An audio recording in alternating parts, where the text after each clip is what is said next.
I'm in a league of my own. What's up guys and welcome. You are watching Fazi Fitness.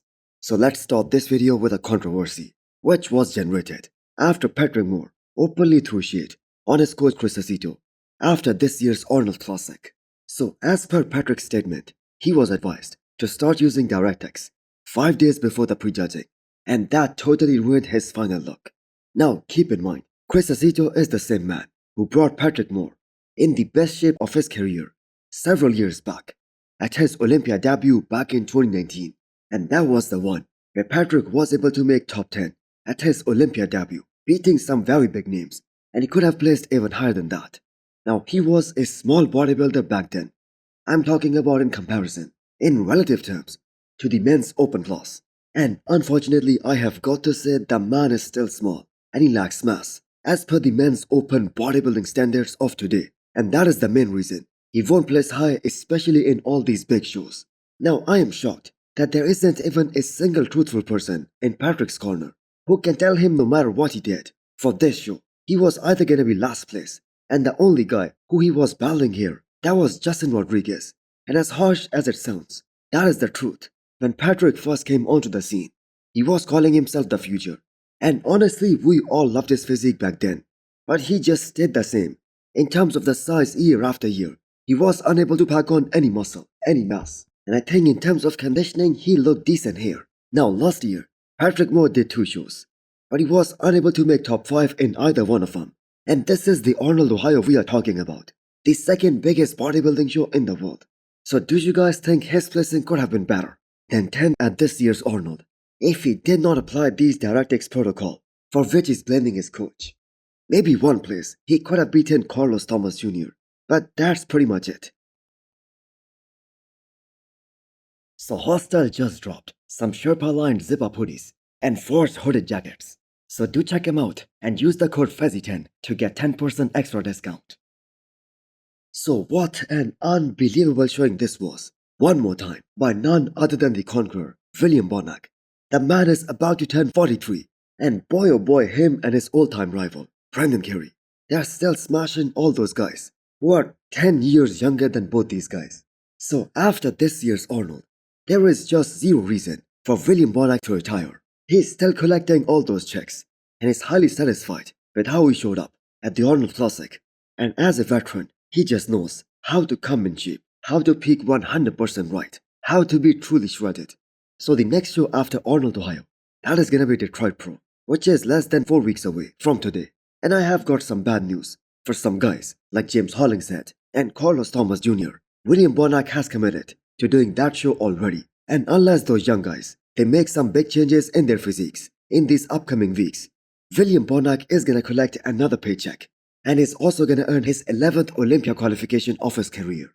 So again, I have got to say what an amazing and unbelievable career Cbum Bonac has had so far. And you have got to applaud him on rethinking his decision of retiring, as he was about to hang up the posing trunks after the Olympia 2022, more specifically after the Arnold 2023, and the man is still killing the game 2 years later. So after watching this version of Cbum Bonac, do you guys think either James or Carlos, they have the firepower to beat him in 4 weeks' time?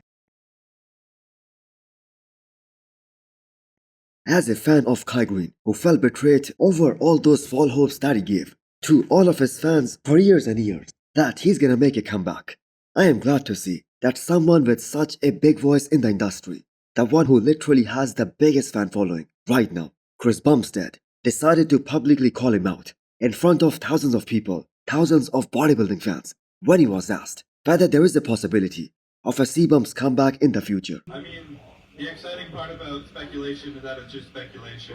So who knows? Maybe I'll pull a Kai Greene and bullshit you guys for the next decade. Or not, we'll see. But I'll leave it up to the fun guessing for now. I'm going to leave it up to the boys on stage to take care of business. Maybe Cbum was also a Kai Greene fan, and he also felt betrayed, as Kai Greene just kept on saying the same thing over and over again for almost 6 or 7 years. And you have got to respect Chris Bumstead. And this is the reason why Chris Bumstead has developed such a huge fan base over the years. The man is so authentic. Look, he's just 31 years old, And there is nobody in a better position than him to play that same Kai Greene card, to stay relevant for years and years. But the man decided not to go down that route. Personally, and I have said this so many times before, I do not see a Cbum comeback ever happening. He retired on his own terms. And the man retired on top. And there isn't any reward worth risking his health. Plus all those injuries that he was having, especially in the last 2 or 3 years, they were taking a toll on his body. And we just saw that happen in terms of those 3 shoulder tears.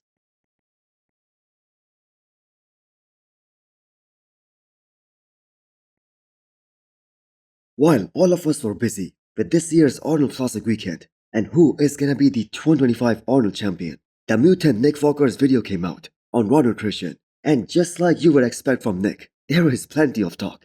This isn't the first time he has called out Martin Fitzwater after his announcement that he's gonna be doing the Pittsburgh Pro, the same show that Martin is doing.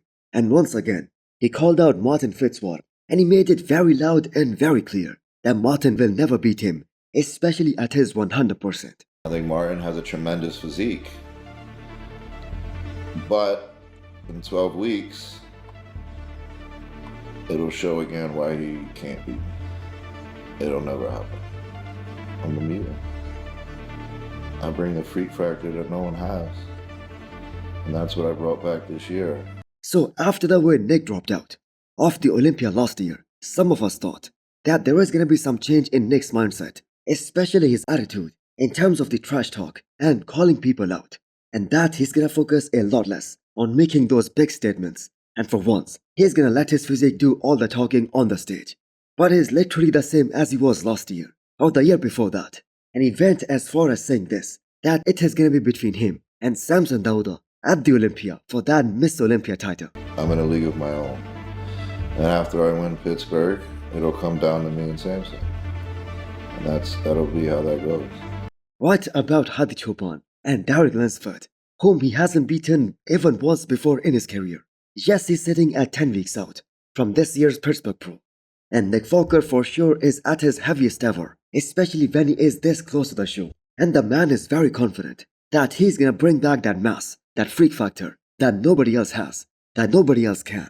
But we have to keep in mind, it wasn't just Bob Chicarello who said Nick Walker is gonna have very hard time, especially at winning the Olympia. Steve Weinberger, the head judge, he also said the same thing. Now Pittsburgh Pro, that is literally gonna be one of the biggest shows of the year.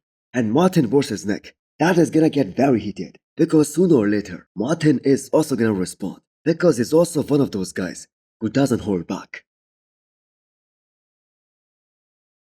So talking about Martin, next up we have a 10 weeks out physique update from Martin Fitzwater, posing in front of that famous Arnold statue.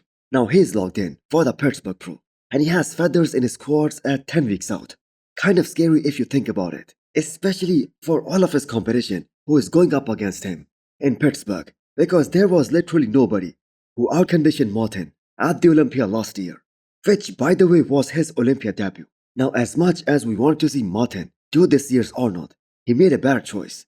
He needed some time to recover from that long season, because he also did 4 shows last year, starting from Detroit Pro to New York Pro, then the Olympia, and then Prague in the post-Olympia tour. And the man got better from one show to the next one, except for his last show, which was Prague, where he wasn't as impressive as he was at the Olympia last year. So with Nick Walker as his main competition in Pittsburgh, he's most likely gonna be very shredded, just like he was last year at the New York Pro. And he's gonna expose Nick Walker and his lack of shape and symmetry and aesthetics. Because with Nick Walker trying to come in as big as he possibly can and bring back that freak factor, and he's trying to play to his strengths, Martin is gonna do the same. He's gonna focus on being the most aesthetic guy in that lineup. So Nick versus Martin, that is probably gonna be one of the most exciting battles before the Olympia this year. So hit the thumbs up button if you liked the video, and smash the subscribe button if you wanna come back for more. Thanks for watching.